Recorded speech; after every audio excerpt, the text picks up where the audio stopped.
Hallo und herzlich willkommen zu einem neuen Video über die Drohnenaktien und ein Update über den aktuellen Kursrücksetzer und ob die Aktien jetzt ein Kauf sind und wie es mit dem Trend allgemein aussieht. Und natürlich auch ein Blick auf die Drohnenabwehraktien, all das in diesem Video.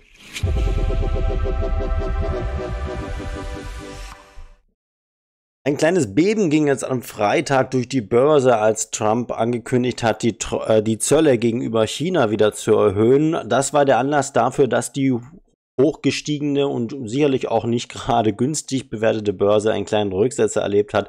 Das ist allen für sich eigentlich gar nicht mal so schlecht, dass wir mal einen kleinen Rücksetzer sehen.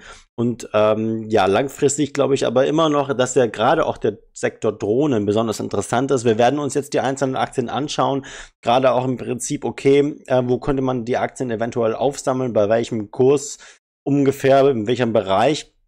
Wie teuer sind die Aktien und was, glaube ich, denn sieht es denn mit der Kurz- und Mittelfrist aus bei den einzelnen Aktien in dem Bereich. Doch bevor wir anfangen, natürlich noch der Risikohinweis, dass alles, was ich sage, keine Kaufs- oder Verkaufsempfehlung darstellt, noch keine Finanzberatung ist, sondern lediglich meine eigene Meinung. So, gehen wir gleich schon mal rein und gehen wir mal einfach durch die ganzen Aktien hier in meiner Watchlist durch. Wir fangen mal an mit AeroVironment. Grundsätzlich ist es auch einer der größeren Player im Bereich Drohnen und grundsätzlich, wenn man hier so ein bisschen streuen möchte, finde ich, dass AeroVironment eigentlich auch in mitunter jedes Portfolio gehört, gerade wenn man viele Drohnenaktien so ein bisschen streuen möchte, wie gesagt, weil es einfach schon ein größerer Player in dem Bereich ist, schon wohl etabliert gerade auch im Pentagon. Und das ist ja auch durchaus ein wichtiger Faktor, dass man da schon einen Fuß in der Tür hat. Grundsätzlich sieht der Chart schon sehr, sehr stark aus. Wir sehen es hier im Wochenchart. Das heißt, eine Kerze ist eine Woche und wir sehen hier die letzten Wochen einen anhaltend sehr, sehr starken, steilen Aufwärtstrend. Im Grunde, die Aktie hat jetzt hier innerhalb mehr oder weniger eines Monats fast 100% erreicht. Ja, also bei 80% Kurssteigerung sind wir da. Der Trend ist, wie gesagt, intakt, aber ihr seht ja auch schon, der Abstand zu den gleitenden Durchschnitten ist schon relativ hoch. Wenn wir jetzt nur den Abstand zum 9er gleitenden Durchschnitt oder auch zum 20er nehmen, dann sind wir hier in einem Bereich von 20 bis 30% Rückschlagspotenzial. Ja, ich sage ja auch immer, bei einem steilen Aufwärtstrend berührt der Chart oder berührt der Kurs unweigerlich irgendwann mal wieder die gleitenden Durchschnitte. Und ich habe da immer ganz wichtig, oder einer der wichtigsten gleitenden Durchschnitte ist für mich diese grüne Linie, die 20 Wochen gleitenden Durchschnitts. Und grundsätzlich sollten wir hier weitere Spannungen sehen bei USA, China, Handelsthematik etc., aber auch was den Haushaltsstreit angeht in den USA, kann das allgemein die Börse belasten. Und dann ist natürlich so ein Rücksetzer imminent. Ja, das bedeutet, dass einfach das zum Anlass genommen wird, dass die hohen oder gut gelaufenen Aktien im Bereich Drohnen mal so ein bisschen abverkauft werden.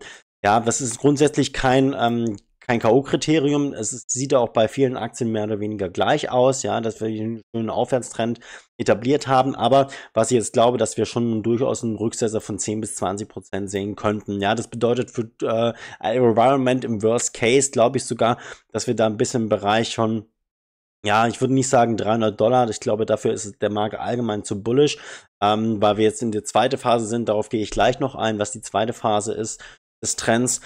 Aber ich glaube schon, dass wir so in einem Bereich 360, vielleicht sogar 340 US-Dollar hier durchaus zurücklaufen können. Und je nachdem, wie bullish und gesund der Aufwärtstrend ist, sehen wir hier eine entsprechende Seitwärtskorrektur. Also im Best Case geht der Kurs halt entweder möglichst seitwärts oder halt doch ein bisschen steiler.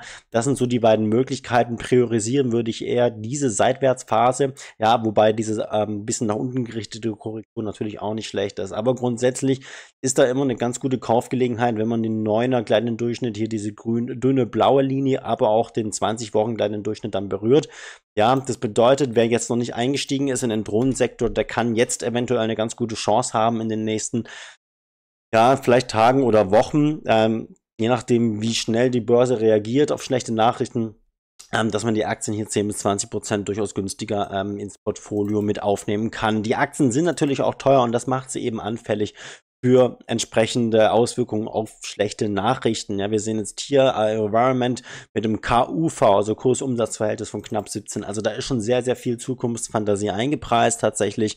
Und ich bin natürlich bullish, weil wir jetzt so quasi die erste Phase abgeschlossen haben. Und diese erste Phase ist, so dass der Markt einfach nur realisiert, okay, Drohnen sind ein Thema. Ja, also da wird es quasi, oder das, was jetzt eingepreist wurde, was wir hier in diesen Kurssteigerungen gesehen haben, ist einfach diese Fantasie, okay, es wird mehr investiert. Die zweite Phase, von der ich jetzt da schon gesprochen habe, ist, wenn wir tatsächlich Aufträge sehen. Also wenn große Aufträge im dreistelligen Millionen, vielleicht sogar Milliardenbereich verkündet werden, dann profitieren natürlich die Aktien, die davon betroffen sind von dem Auftrag im positiven Sinne. Aber natürlich hebt das generell den ganzen Sektor und dann werden die anderen Aktien auch mit nach oben gespült und im Aufwärtstrend weiter nach oben gehen. Ja, also kurzfristig glaube ich, dass das eine ganz gute Gelegenheit ist, wer noch nicht eingestiegen ist, einzusteigen und wer schon eingestiegen ist, so wie ich bin ja schon doch relativ lange, ein paar Monate in einzelne Aktien investiert. Ich halte sie, obwohl ich auf ganz guten Kursgewinnen sitze, weil ich glaube, dass da eben noch viel, viel mehr drin ist. Und die Thema, gerade auch in Europa, die Drohnensichtungen hören ja nicht auf. Und deswegen glaube ich, dass wir hier auch gerade bei den Drohnenabwehraktien, die wir auch noch besprechen werden hier im Video am Ende, dass wir hier dann auch entsprechende Aufträge sehen dürften. Also AeroVironment sehen wir hier, ist schon relativ teuer bewertet. Ja, ganz klar. Sollten wir nochmal einen KUV von 10 sehen, aber das glaube ich tatsächlich eher nicht. Ich glaube, dass wir uns tatsächlich in diesen höheren KUVs deutlich über 10 erstmal halten werden, weil eben so viel Investitionsvolumen hier eingepreist wird. Und wenn wir uns mal auch die Prognosen anschauen, dann sehen wir, okay, die Aktie ist auch schon wirklich gut gelaufen tatsächlich. Und hier bedarf es dann neuen Nachrichten, neuen Aufträgen, dass eben diese Kursziele, die wir hier bei den Analysten sehen, dass die nach oben geschraubt werden. Und ich glaube, dass wir ganz gute Chancen haben, dass das in den nächsten Monaten und Quartalen durchaus kommen kann. Aber grundsätzlich glaube ich, dass wir hier erstmal diesen rasanten Kursanstieg innerhalb von wenigen Wochen von 8% einfach mal verdauen müssen.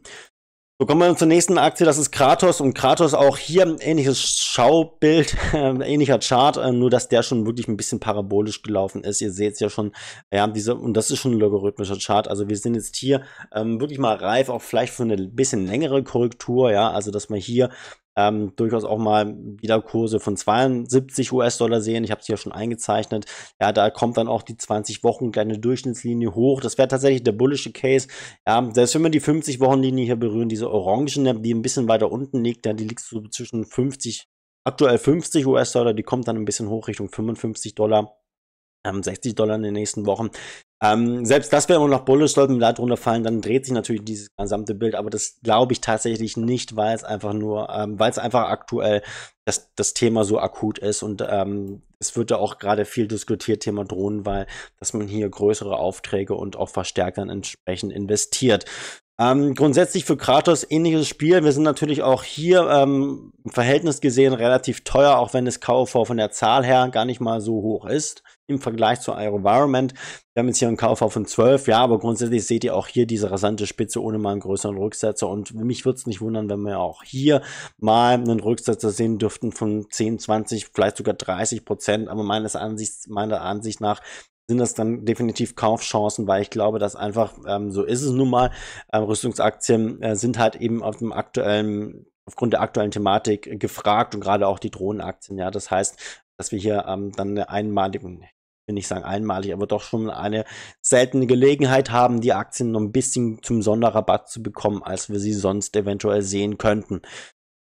Kratos, auch hier gucken wir uns mal die Prognosen an. Auch hier ähnliches Bild wie bei AeroVironment. Auch hier schon relativ viel eingepreist und hier bedarf es dann entsprechende Aufträge, Prognoseanhebungen, zum Beispiel bei den Quartalszahlen. Ja, wir stehen kurz vor der nächsten Quartalssaison.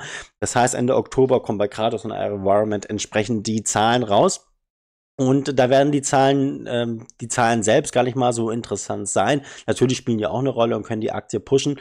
Aber was viel wichtiger ist, ist, glaube ich, die Aussagen des Management und die Guidance, also wie viel man für die nächsten Quartale und Jahre erwartet. Wenn da die Prognose angehoben wird, dann kann es hier den nächsten Schub nach oben geben. Und das ist das, worauf ich gerade bei den Drohnenaktien achte. Gerade auch, weil sie ganz gut gelaufen sind. Aber ich glaube, aktuell, wie gesagt, in den nächsten 1, 2 Wochen sehen wir mal ein bisschen rote Zahlen. Da darf man nicht der Panik verfallen und meines Erachtens würde ich auch nicht verkaufen. XAL Technologies ist ja auch so eine Aktie, die extrem gut gelaufen ist. Ihr seht es hier. Auch hier glaube ich, dass wir hier diese Unterstützungszone, die ich mal eingezeichnet habe oder versucht einzuzeichnen, ja, diesen letzten Rücksetzer hier bis auf die 90 Euro, dass wir den nicht halten werden. Ich glaube, dass wir hier durchaus nochmal in Richtung 70 Euro durchfallen werden. Aber auch hier, glaube ich, hat man einer von den guten Anbietern für Drohnen und Überwachungstechnik, ja, sie sind auch maritim aufgestellt. Also mir gefällt XA Technologies ziemlich gut und wir haben jetzt auch hier gar nicht mal so eine hohe KV-Bewertung. Es ist ein europäischer Player, das heißt, wir haben generell nicht so hohe Bewertung wie bei den US-Titeln, das muss man natürlich auch sagen, aber im Verhältnis gesehen ist die Bewertung natürlich auch relativ hoch. Sollten wir aber da in den KV-Bereich von 2,5 zurückfallen, ist es meines Erachtens auch entsprechend ein Kauf und das wäre ungefähr ein Kursrücksetzer von, also muss ich nochmal richtig einzeichnen, so von so knapp, ja, bis zu 30% und 30%, wenn wir das mal projizieren auf den Kurs, wo uns das hinbringt, ja, vom aktuellen Niveau, dann wären das sogar bis zu 60 Euro bei der Aktie. Ich glaube nicht, dass es so tief geht, weil wir eben Unterstützung finden werden bei den 20 oder 50 Wochen-Linie hier, diese Orangenlinie.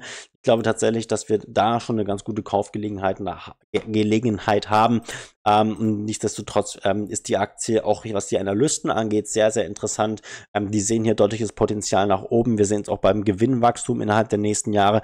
Soll es von 2025 1 Euro je Aktie, der Gewinn sich vervierfachen bis 2028. Also das ist schon sehr außerordentlich. Also fundamental top die Aktie.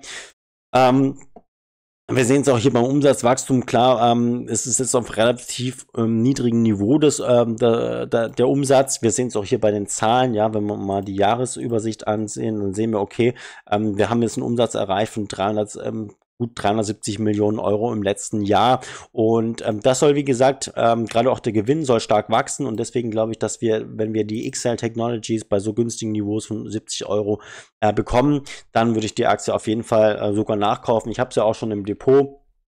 Ich habe sie hier so um den Dreh gekauft.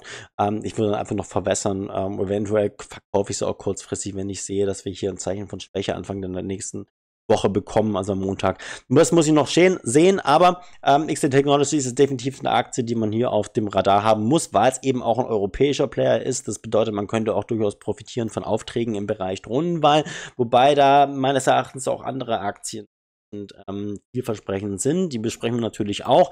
Die nächste Aktie, die auch sehr, sehr vielversprechend ist, die charttechnisch aber so ein bisschen die ein bisschen besser hätte laufen können, ist die Red Cat Holdings. Red Cat ist einer meiner Favoriten, würde ich sagen. Ich bin da auch schon relativ lange investiert, seitdem die Aktie so bei $7 stand, $7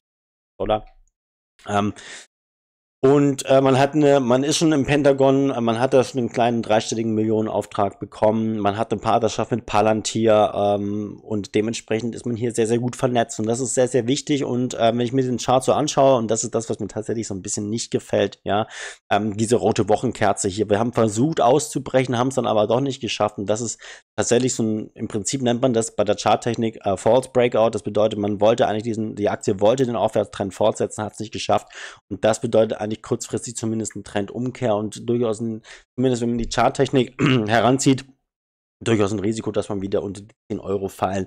Soweit ist es noch nicht. Der Gesamtmarkt ist ja bullish. Und wenn wir diese Widerstandszone hier bei den so $14 aus dem Weg räumen, da sind auch deutlich höhere Kursziele jenseits der $20 interessant. Also auch hier ist sehr, sehr viel Potenzial noch drin und wir haben auch eine kleine Marktkapitalisierung.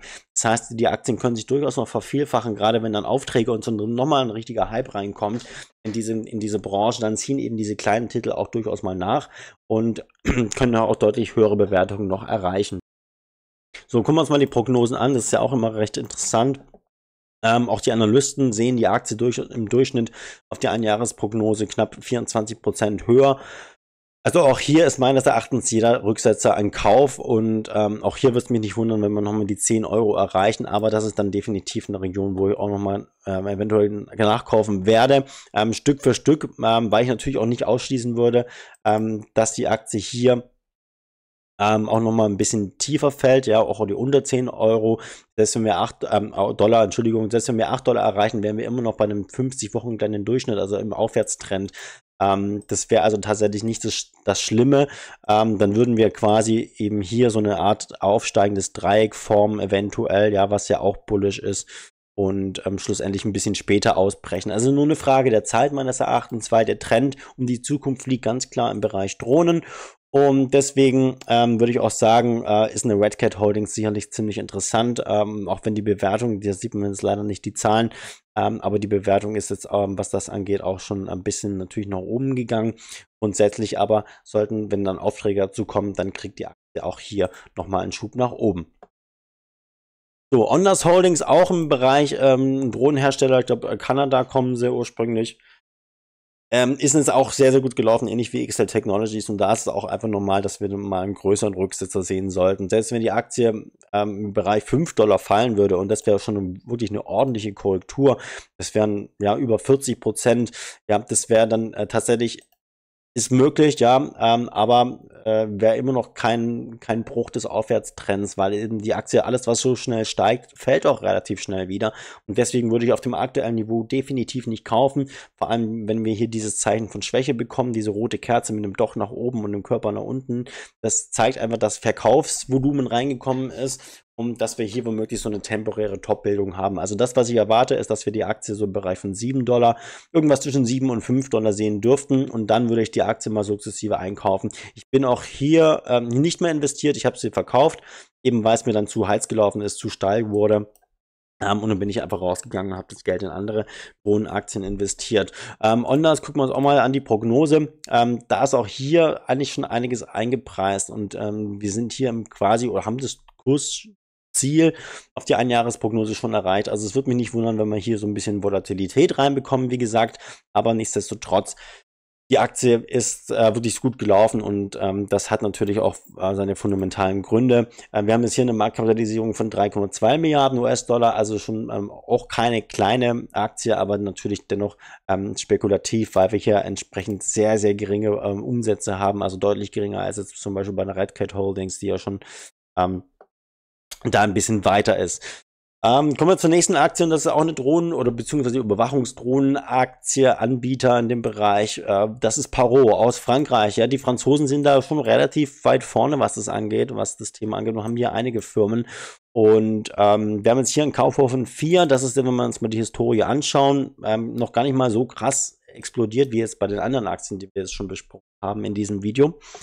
Und dementsprechend sieht zumindest, was den Chart angeht, kurzfristig ähnlich ein bisschen negativ aus. Ja, klar, dieser Verkaufsdruck, aber das waren externe Faktoren, also Faktoren, die nicht die Branche betreffen, beziehungsweise keine fundamentalen Gründe haben. Die fundamentalen Gründe sind immer noch gut. Ja, die EU, da werden jetzt Aufträge kommen in dem Bereich Drohnenwahl etc., Drohnenabwehr und auch Überwachungsdrohnen. Das wird auch ein wichtiges Thema. Und deswegen glaube ich, dass wir hier bei Parrot eventuell auch ganz gute Chancen haben, dass wenn wir so Aufträge bekommen, die Parrot betreffen, die Aktie auch nochmal einen deutlichen Schub nach oben bekommt. Leider keine anderen Finanzkennzahlen, das ist leider so manchmal bei den europäischen Titeln. Jetzt gucken wir uns mal hier die Finanzdaten an. Wir haben jetzt eine sehr, sehr kleine Aktie, das heißt, es ist entsprechend ein bisschen spekulativer. 300 Millionen Euro Marktkapitalisierung, wir haben einen Umsatz von 78 Millionen Euro, relativ stabil, also ist eigentlich schon ein wohl etablierter Player, der noch so ein bisschen mit der Profitabilität zu kämpfen hat. Ihr seht, wir sind immer noch defizitär, aber wenn man hier ein größeres Volumen reinbekommt in die Produkte, dann hat man natürlich auch Skalierungseffekte und das hilft den Unternehmen dann entsprechend die Gewinnzone nachhaltig zu erreichen, und das ist das, was dann natürlich auch den Aktienkurs weiter beflügeln sollte. Kommen wir nun zur nächsten Aktie, das ist Dragonfly, und Dragonfly ist tatsächlich einer der Top-Aktien aktuell, die auch charttechnisch immer noch sehr, sehr gut aussehen. Wir haben jetzt hier im Vergleich zu den anderen Aktien ein bisschen ein anderes Chartbild. Ich habe es hier so ein bisschen versucht einzuzeichnen, vielleicht auch ein bisschen zu viel eingezeichnet, aber ihr kennt es hoffentlich einigermaßen. Wir sind jetzt hier ausgebrochen, haben diesen Aufwärtstrend nochmal beschleunigt, sogar mit dem Gap nach oben, und die Woche hat eigentlich recht positiv geschlossen. Das heißt, wir haben jetzt hier eigentlich keine so große Schwäche bekommen, wie jetzt bei den anderen Aktien, und die Aktie ist meines Erachtens auch immer noch recht fair bewertet. Die Marktkapitalisierung habe ich nochmal recherchiert, da gibt es unterschiedliche Zahlen. Tatsächlich gibt es auch Zahlen, die von knapp 200 Millionen US-Dollar Marktkapitalisierung sprechen, aber selbst wenn dem so ist, dann finde ich die Aktie immer noch recht attraktiv tatsächlich, weil man eben schon sehr, sehr lange in dem Markt tätig ist, über 20 Jahre, glaube ich. Der CEO hat sich positiv geäußert, und man ist natürlich auch schon in der Ukraine tätig, und man hat, glaube ich, auch schon eine Nachricht verkündet, dass man auch entsprechend in der Zukunft hier etabliert sein wird bei dem Thema Drohnen, und deswegen ist Dragonfly wahrscheinlich auch so gut gelaufen, und meines Erachtens ist hier der Weg nach oben immer noch weiter geebnet. Wie gesagt, fundamental sieht es bei dem Unternehmen eigentlich ziemlich gut aus. Wie gesagt, charttechnisch auch. Und wenn die Aktie nochmal in Richtung $10 kippen sollte, dann wäre das meines Erachtens immer noch ein Kauf, weil ich traue der Aktie eine Marktkapitalisierung von durchaus 1 Milliarde US-Dollar zu. Und dementsprechend ist jeder Rücksetzer meines Erachtens ein Kauf. Ich bin hier schon eingestiegen, da war die Aktie noch bei $5. Das seht ihr auch in meinen alten Drohnenvideos, wenn ihr das mal ein bisschen in meinem Kanal recherchiert. Ich verkaufe definitiv keine der Aktien, weil ich glaube, dass hier noch bei weitem nicht alles erreicht ist. Wenn wir vielleicht mal so über die $30 kommen, dann nehme ich mal vielleicht Teilgewinne mit, ja. Aber auf dem aktuellen Niveau finde ich, die Aktie ist da immer noch recht solide. Und das KOV ist hier natürlich schon mal bei 17, aber es sollten auch entsprechend Aufträge reinbekommen. Und man hat auch, glaube ich, schon einen Auftrag bekommen in den USA, dass man hier entsprechend Drohnen liefert. Ich weiß jetzt gerade die Zahlen nicht mehr auswendig. Aber hier gab es eben schon positive Nachrichten und deswegen ist die auch wahrscheinlich so gut gelaufen oder die hat definitiv so gut gelaufen.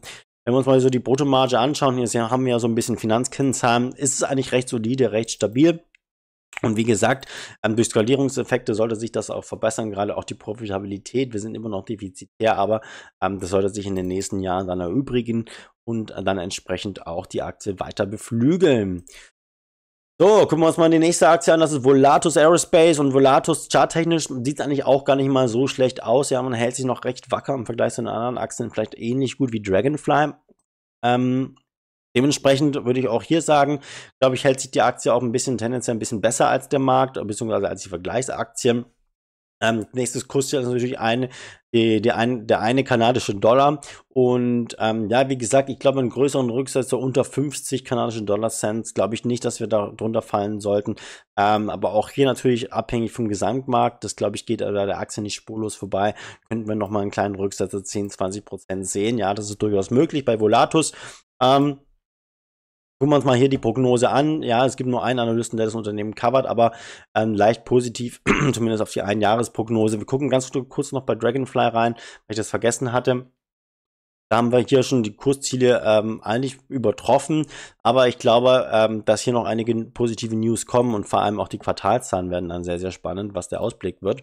Und dementsprechend, ja, wie gesagt, 2 interessante Aktien, Volatus natürlich auch, weil sie ein Zeichen von relative Stärke sehen. Relative Stärke ist ja, wenn eine Aktie besser läuft als die anderen Aktien, beziehungsweise als die Peer Group.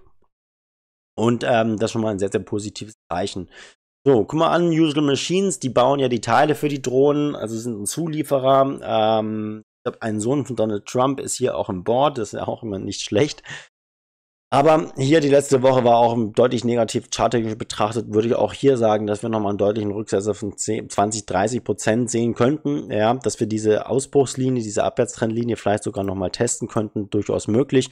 Und von dort natürlich brauchen wir Zulieferer für Drohnen, wird Unusual Machines dann auch profitieren vom allgemeinen Trend hin zu mehr Drohnen. Auch hier können wir uns mal angucken, die Prognose der Analysten, die sehen die Aktie im Durchschnitt sogar bei $20, also hier auch noch recht positiv oder sehr, sehr bullish, was die Analysten angeht. Und die Bewertung allerdings natürlich auch hier schon ziemlich hoch, KUV von 37. Wenn wir uns mal die Umsätze anschauen, bei einer Marktkapitalisierung von 400 Millionen US-Dollar sehen wir, wir haben noch keine nennenswerte Umsätze, aber das dürfte sich natürlich ändern, vor allem wenn es dann in die Massenproduktion geht. Und das ist ja das, was man so aus dem Pentagon mitgekriegt hat, dass man hier quasi sich darauf vorbereitet, im großen Stile dann Drohnen zu produzieren. Das braucht seine Zeit, das heißt, wir sind auch hier gerade erst am Anfang und ich glaube, das ist wirklich nur eine Frage der Zeit, bis wir auch hier diesen Allzeithoch knacken und neue Allzeithochs dann machen werden. So, dann würde ich sagen, kommen wir mal zu dem Bereich der Drohnenabwehraktien und da haben wir allen voran natürlich auch Drone Shield. Drone Shield immer noch top, zeigt immer noch Zeichen von Stärke, beziehungsweise hält sich eigentlich ziemlich gut. Ja, hier im Tageschart vielleicht nochmal eine kleine Konsolidierung, die natürlich auf hohem Niveau meines Erachtens stattfinden sollte, weil wir immer noch Drohnensichtungen in den letzten Tagen hatten, gerade auch über Deutschland und generell in Europa, glaube ich, dass das Thema Drohnenabwehr immer noch relevant sein wird und dass wir auch hier nur eine kleine Pause sehen. Und ich glaube, dass wir hier auch noch einiges vor uns haben. Da haben wir schon eine recht hohe Marktkapitalisierung von 5,5 Milliarden australische Dollar. Das sind knapp 3 Milliarden Euro, wenn ich es jetzt gerade richtig im Kopf gerechnet habe. Aber man wird meines Erachtens auch positive Nachrichten dann bald veröffentlichen. Ich glaube, da sind auch Aufträge in petto, was die EU angeht. Wenn man sich so Pistorius anhört, ja, dann werden da entsprechend Aufträge verkündet in der nächsten Zeit. Und ich glaube, dass hier die Aktie durchaus so gute Chancen hat, in ihre Bewertung reinzuwachsen. Klar, ein KV von 55 auf der aktuellen Basis ist zwar relativ viel, aber wenn wir davon ausgehen, dass hier die Umsatzsteigerungen entsprechend stark werden, man baut ja auch eine Produktion in Europa und man würde die ja nicht bauen, wenn man nicht positive Aussichten bzw. Signale aus der Politik hätte, dass das sich lohnen würde. Deswegen glaube ich, dass wir bei DroneShield immer noch ganz gute Chancen haben, da weitere Kurssteigerungen zu sehen, auch wenn es dann natürlich ein hohes Niveau erreicht hat. Ich bin da auch schon länger investiert, wer mich schon länger verfolgt. Und wie gesagt, ich werde auch hier nicht verkaufen, weil ich glaube, dass entsprechend auch noch einiges drin sein wird. So. Das war's zu DroneShield. Wir gucken uns hier aber noch ganz kurz die Prognose an. Dann sehen wir hier nur 2 Analysten cover das Unternehmen. Ich glaube, das wird sich ändern. Es wird immer mehr Analysten das Unternehmen irgendwann mal mit auf dem Radar haben. Und auch hier sind wir ganz klar nicht up to date. Ich glaube, das wird entsprechend noch deutlich angehoben. Und wenn wir solche Nachrichten von Kurszielanhebungen sehen, dann beflügelt das ja Aktien durchaus auch noch weiter. Also hier für mich DroneShield immer noch positiv, ja, also alle Ampeln auf grün. Klar, wenn der Markt allgemein schlecht läuft, besteht auch hier Rückschlagspotenzial, 20-30% würde ich nicht ausschließen, aber das wäre immer noch im Aufwärtstrend. Und wenn wir uns mal langfristig anschauen, ja, wenn wir so einen Horizont betrachten von 1, 2, 3 Jahre, dann sehe ich die Aktie noch deutlich höher als auf dem aktuellen Niveau. So, gucken wir uns mal Electric Optic Systems an und auch hier entsprechend starke Rücksetzer, eine entsprechend deutliche Verkaufskerze mit Verkaufssignal. Das heißt, das nächste Kursziel wäre für mich meines Erachtens, ich zeichne das euch hier mal kurz ein, so die 6 australische Dollar. Das wäre vom aktuellen Niveau. Es sieht zwar wenig aus, aber es ist dann doch relativ viel, wenn wir uns mal betrachten, ja, wie weit die Aktie auch schon gelaufen ist. Dann wären das 25%, das wäre durchaus normal und gesund. Da ist auch der 20 Wochen kleine Durchschnitt, ja, der kommt dann auch entsprechend hoch. Also ich glaube, die Marke von 6 australischen Dollar ist ziemlich interessant. Und Electro-Optic Systems, die machen ja auch Drohnenabwehr mit Laser. Und das war ja auch im Gespräch, dass das eine der Varianten sein wird. Man wird sich vielseitig aufstellen, was Drohnenabwehr angeht. Natürlich erstmal mit ballistischen Abwehr wie von Rheinmetall, mit dem weiß gar nicht mehr, wie es heißt, aber Rheinmetall macht ja auch Drohnenabwehr, aber eben mit ballistischen Methoden. Dann haben wir DroneShield mit diesen Jammern, also Elektrosteuersignale, und dann haben wir Electro-Optic Systems, also EOS, mit Laserabschuss. Laser ist natürlich deutlich günstiger, als wenn man die Dinger mit normalen Gewehren vom Himmel holt. Dementsprechend ist Electro-Optic Systems entsprechend auch eine sehr, sehr interessante Aktie. Ähnliches Bild bei den Kurszielen der Analysten. Hier haben wir auch eigentlich schon die Kursziele erreicht, aber wenn wir hier tatsächlich Aufträge bekommen von der EU, dann glaube ich, dass wir hier nochmal einen deutlichen Schub nach oben bekommen dürften. Ja, dann heizt es die Fantasie nochmal deutlich an. KOV ist ein KOV von 19. Das ist jetzt ja, durchaus normal, fast schon auf dem aktuellen Bereich. Und wie gesagt, wenn man es hier schafft, neue Aufträge an Land zu ziehen, dann glaube ich, dass wir hier durchaus auch noch höhere Bewertungsniveaus erreichen dürften. Jetzt schauen wir uns mal hier, Marktkapitalisierung 1,6 australische Milliarden Dollar. Das sind, glaube ich, so 8, 9, also so 1 Milliarde Euro, mal Pi mal Daumen. Und wie gesagt, auch hier bin ich da recht bullish. Ich bin dazu zwar schon eingestiegen, aber mit einer ersten Tranche. Das heißt, wenn die Aktie nochmal günstiger kommt, dann werde ich hier auch definitiv nochmal einkaufen, weil man weiß nie, wann die Nachrichten kommen, und dann kann eine Aktie auch relativ schnell innerhalb eines Tages wieder drehen und auch 10-20% innerhalb eines Tages machen. Deswegen ist es da immer schwierig zu sagen, boah, wann soll ich einsteigen? Und tatsächlich ist da das beste Mittel der Wahl, ist da in Tranchen einzusteigen. Vielleicht dann abwarten, Kursrücksetzer jetzt Anfang der Woche, wegen den schlechten Nachrichten im Allgemeinen, aber dann Stück für Stück die Position aufbauen in dem Bereich. So, in eigener Sache, lasst gerne einen Kommentar da, einen Daumen nach oben und ein Abo, das würde mich sehr freuen, wenn es euch gefallen hat und wenn ihr nichts mehr verpassen wollt in dem Bereich. Ich cover die Aktien, beziehungsweise bleibt da am Ball und informiere euch, wenn es da was Neues gibt. Und ja, lasst gerne ein Abo da und dann freue ich mich, wenn wir uns bei einem von den nächsten Videos wiedersehen. Bis dann wünsche ich euch alles Gute, viel Erfolg und ciao.